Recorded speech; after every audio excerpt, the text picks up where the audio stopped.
morning, guys. Good morning. Once again, welcome to South Africa Lately, a channel where we chat about South African trending news. This morning, let us talk about land. Let's talk about land and us. Let's talk about everything about land. And we take the direction of our conversation from the interview that Moeletsi Mbeki, who is a brother of the former President Thabo Mbeki, said. I want to see if we agree with him. Our land. Well, if you gave me land tomorrow, I would have no idea what to do with it. I don't know how to farm. I wouldn't know how to drive a tractor. I wouldn't know where to put a maize seed when. So there is a myth in which the politicians are perpetrating, that every African person in South Africa is a peasant and therefore wants to go back to the land and become a farmer. That's absolute nonsense. The majority of African people in South Africa live in the urban areas, and they live especially in the metros, and they know nothing about farming.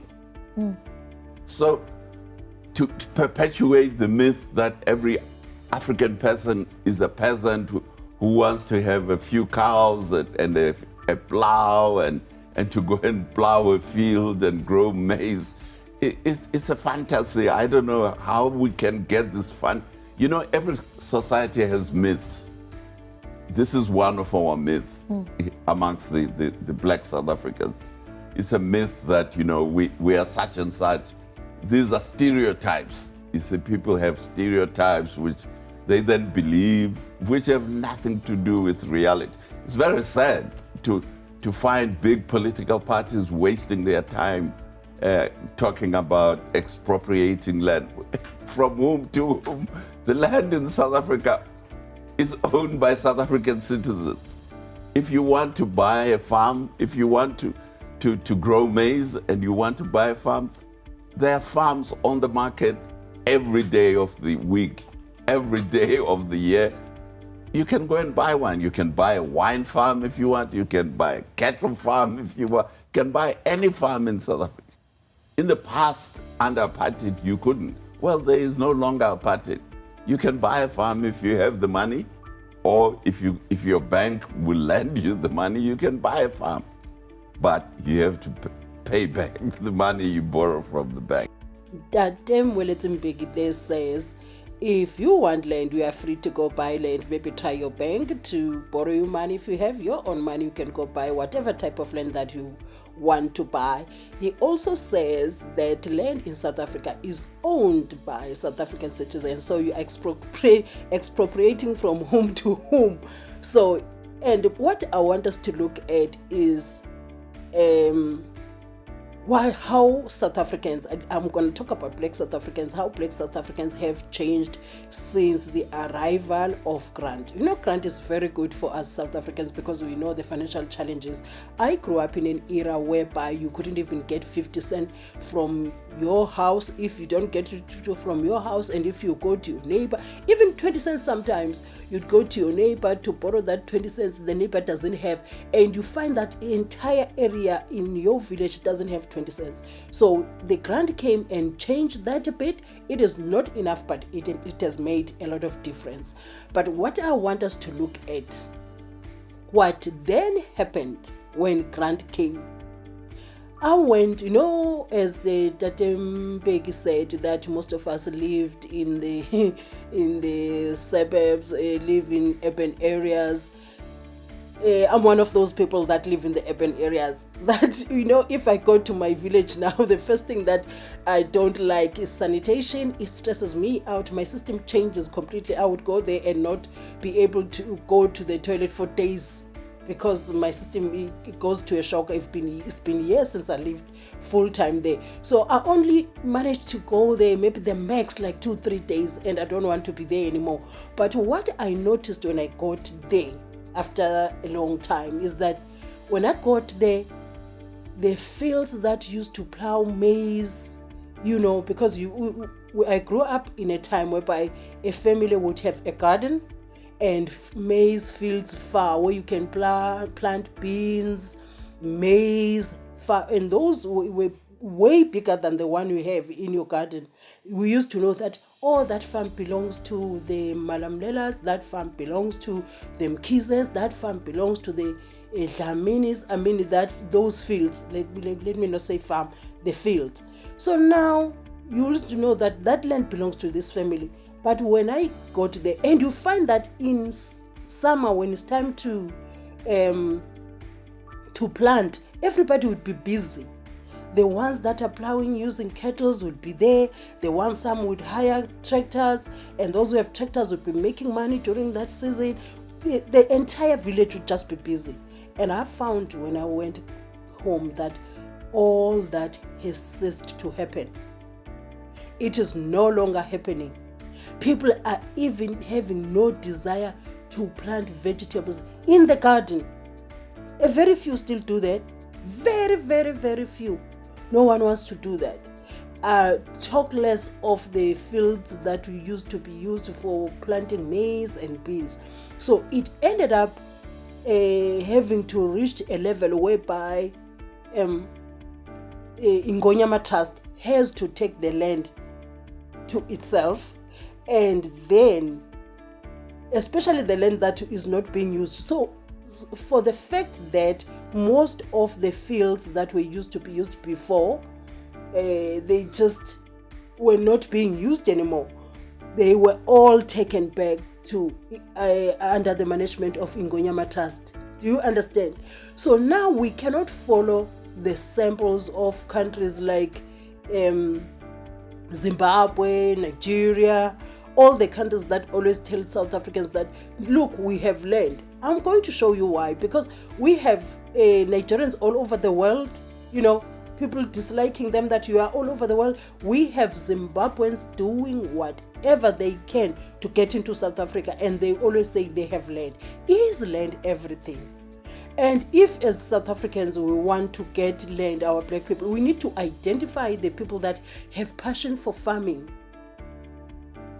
I'm talking about the land now that gives us food. I'm not talking about land that you can build B&Bs, hotels and whatever. I'm talking about the land that gives us food. We cannot afford to give such a land to people that will just be lazy on it, that are incapable. Even the ones that have passion for land needs proper training. I'm going to tell you a story shortly. I once met, when you meet people randomly, I met this guy. He's a white farmer. We met, we chatted, we had a conversation. He says, there's a lot of farms that the government bought from farmers, but the government is unable to distribute that land to South Africans, black South Africans. He says one of his friends sold his farm to the government. The government said then, we're going to bring somebody, one black guy, to come and you train him so that he can take the land over. And then the black guy that was supposed to come changed his mind, said that farm is too far, he wants to go home now, and then the farm is too far, he cannot do it. They said, okay, hold on.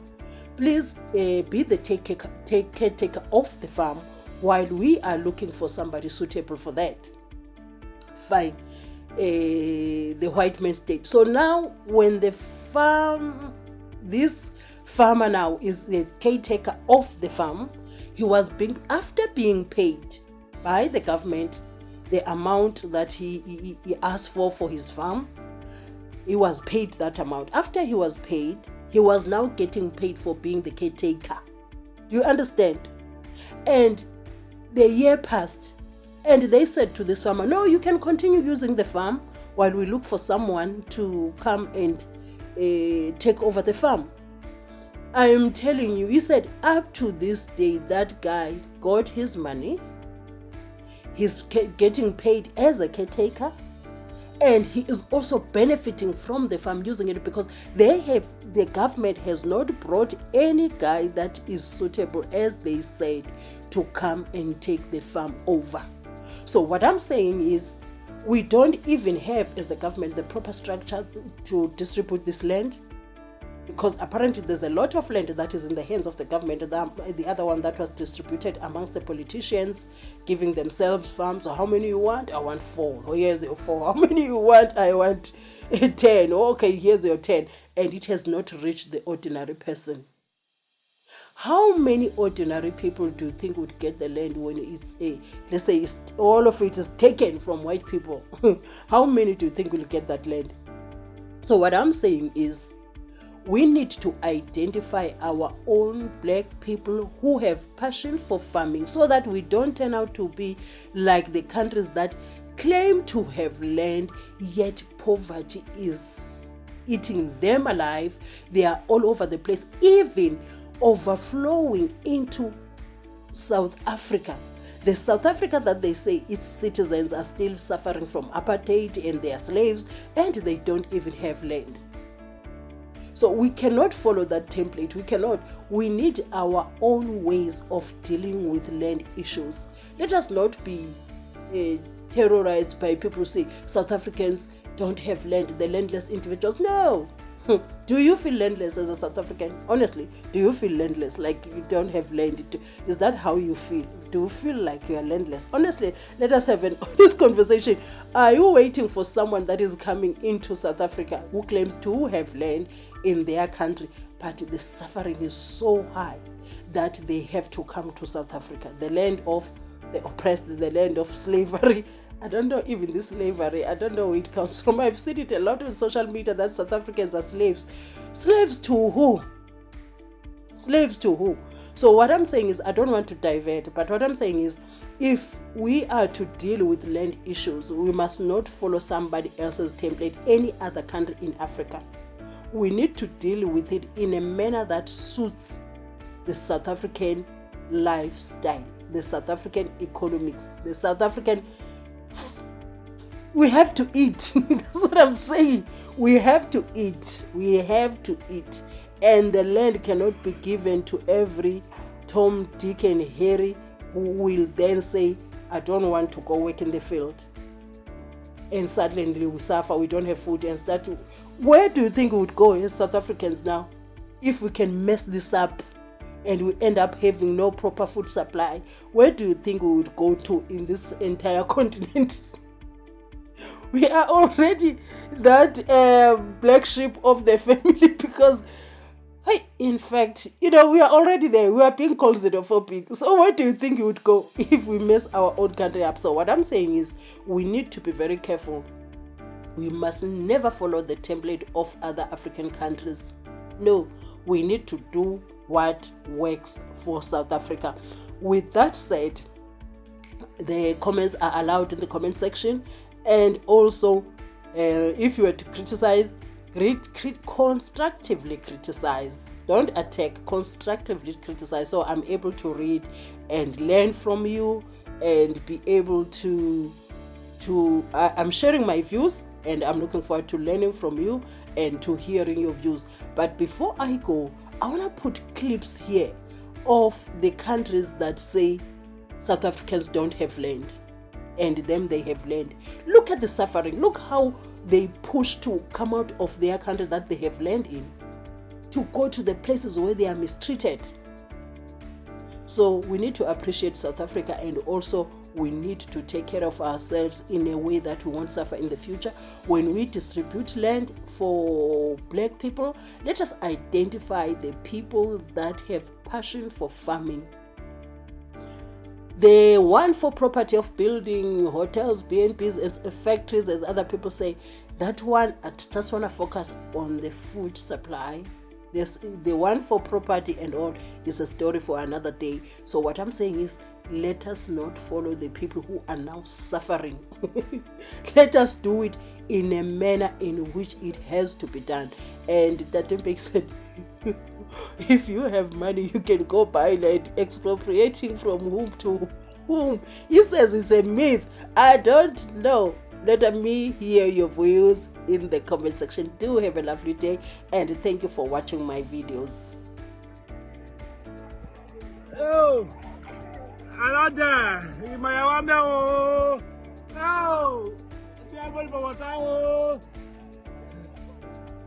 oh,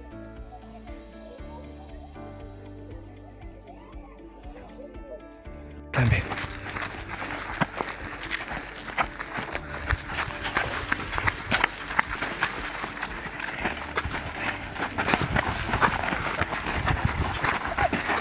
So,